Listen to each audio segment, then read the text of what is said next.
Hola amigos, ¿qué tal? ¿Cómo están? Los saludo su amigo Jacob N. Martin en este 20 de enero. Este 20 de enero aún triste por la tragedia que acabamos de pasar.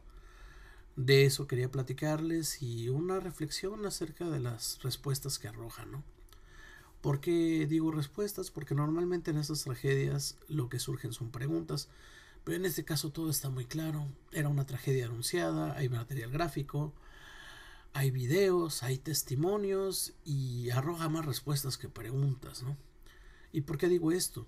La primera respuesta es la pregunta de quién es el culpable. Lo podemos ver en los videos, la necedad de la gente, la rebeldía, el desafío a la autoridad. Vimos en días pasados como en otro municipio de Hidalgo, militares eran agredidos, golpeados y privados de su libertad. Al menos 3 de ellos, cuando iban a hacer un operativo pues anti-Huachicol. Vimos como la gente defiende el robo de combustible como si fuera una manera honesta de vivir, cuando no lo es. Vimos como en Tlahuelilpan, horas antes de la explosión, desafiaban a los militares. Un tipo incluso con un niño pequeño en brazos retaba a un militar que iba a bordo del vehículo, lo retaba a golpes, ¿no? Otro compañero de él se atrevió a decirle a un militar: deja de grabarme o subo y te quito el celular. O sea, amenazaba con subirse al vehículo del militar y quitarle el celular para que no grabara. O sea, increíble la magnitud del desafío a los militares, cuando pues, los militares no están hechos pues para aguantar esa insubordinación, ¿no? Tampoco tampoco están hechos pues para no actuar. Los señores están entrenados para defenderse, pero se portaron a la altura, no reprimieron, no hicieron uso de las armas, amablemente le decían a la gente que se retirara. Ni siquiera estaban deteniendo a nadie, ¿sabes? Solo les decían retírense, esto es peligroso, pero la gente no hizo caso. Incluso se referían a ellos con palabras altisonantes, los insultaban, les gritaban, festejando su actitud como si fuera una fiesta, ¿no? Y los soldados, la verdad, se mantuvieron a la altura. O sea, fue una actitud ejemplar. Incluso después de la tragedia, los mismos soldados fueron los que ya estaban ahí, los que prestaron los primeros auxilios. Otro culpable indirecto son los guachicoleros de cuello blanco, que solo usan a esta gente como canal de distribución al detalle y como fachada, queriendo dar la apariencia de que el huachicol es solo un vandalismo desestructurado a base de jicaritas y bidones. Y los usan para justificar políticamente su oposición a que el huachicol sea castigado como delito grave, alegando que es gente humilde que no tendría para defenderse. Claro que no, repito, solamente los usan de fachada. Los huachicoleros de cuello blanco tienen sus propios ductos, tienen sus tomas seguras, ellos no se andan exponiendo. La segunda respuesta que arroja la tragedia es a la pregunta ¿por qué México está tan mal? ¿Por qué la gente sigue votando por el PRI o por el PAN? La respuesta es evidente. No todo el pueblo es bueno y sabio, así de sencillo. Una parte del pueblo es ruin, es mezquina, malvada y sin principios. Es inmoral. Son adultos actuando en masa de manera infantil. ¿Y por qué digo infantil? Porque pues, un bebé llora cuando quiere llorar. Si tiene la oportunidad, arrebata una galleta y se la come. Le quita un juguete a otro niño.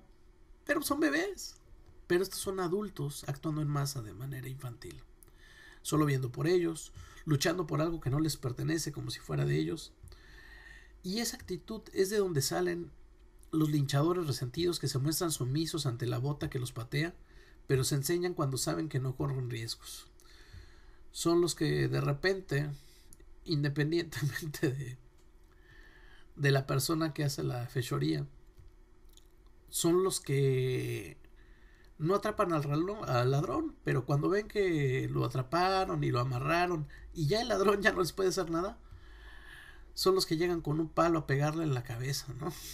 O sea, sacan su coraje cuando saben que no tienen nada que perder o que arriesgar. Venden su vida a 14 pesos el litro y expusieron a esposas, a hermanas, a menores de edad. Todo era una fiesta y un triunfo de la insensatez. ¿Y saben qué es lo peor? Que muchos de ellos ni siquiera se dedicaban al huachicol, se dedicaban a otras cosas, pero simplemente alguien les avisó. Esa sí es una buena pregunta.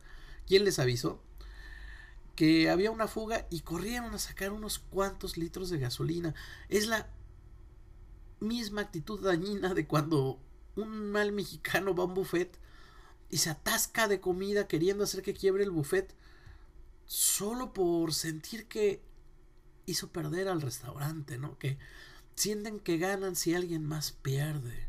Es la misma actitud de quien, no sé, en una degustación se abalanza sobre el mesero que trae los camarones y se los agandalla a todos, ¿no? O sea, tú dices, ¿por qué haces eso? ¿Por qué pierdes tu dignidad? ¿Por qué pierdes tu decoro? Como si no tuvieras dinero para comprarte esa comida y comértela en casita, ¿no?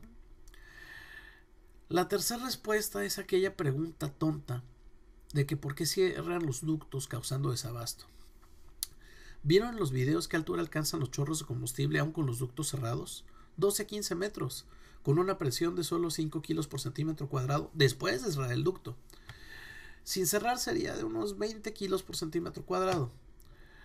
Después de un sabotaje así, no tengo ni idea cómo hacen los ingenieros para sellar la fuga, pero definitivamente no puedes mantener los ductos abiertos, es un sinsentido. Y tampoco es que los cierren y no reparen, claro que reparen, pero los vuelven a sabotear. La cuarta respuesta es a la pregunta tonta, tontísima también que hicieron algunos reporteros, de que por qué seguía saliendo combustible si tenía ya horas que habían cerrado la fuga.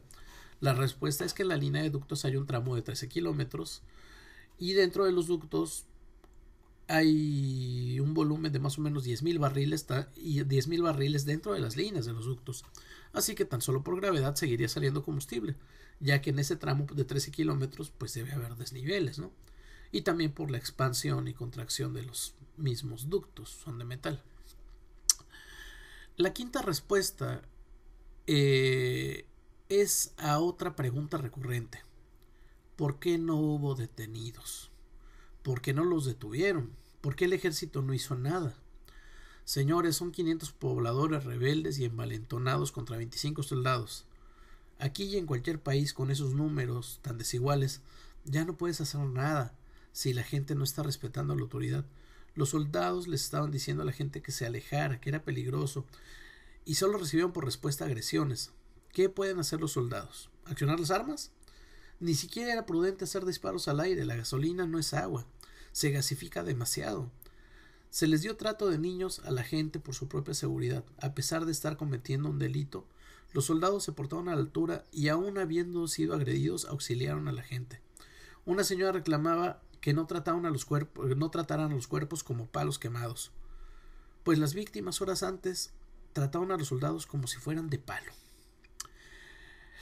Pero hay una excepción a esta explosión de respuestas. No todos son respuestas. Hay varias preguntas de un tema que va muy de la mano y va ligado a esto. Y que otras personas y yo nos hacemos. Todos vimos el fuego, todos vimos la cantidad de combustible y la intensidad del fuego. Y aún así se van a hacer autopsias a todos los restos y llevarán su tiempo. Se van a hacer identificaciones de ADN. Aún con esa intensidad de fuego y esa cantidad de combustible quedaron restos palpables y material gráfico. ¿Por qué entonces con los Moreno Valle, con una cantidad de combustible mucho más reducida y siendo las personalidades que eran, por qué nunca vimos material gráfico de los restos? Siempre hay lugareños, siempre hay curiosos, siempre alguien llega antes que las autoridades. ¿Por qué no hay testimonio gráfico? ¿Por qué los incineraron tan casi instantáneamente y sin autopsia, cuando merecían toda una investigación y documentación exhaustiva? ¿Por qué?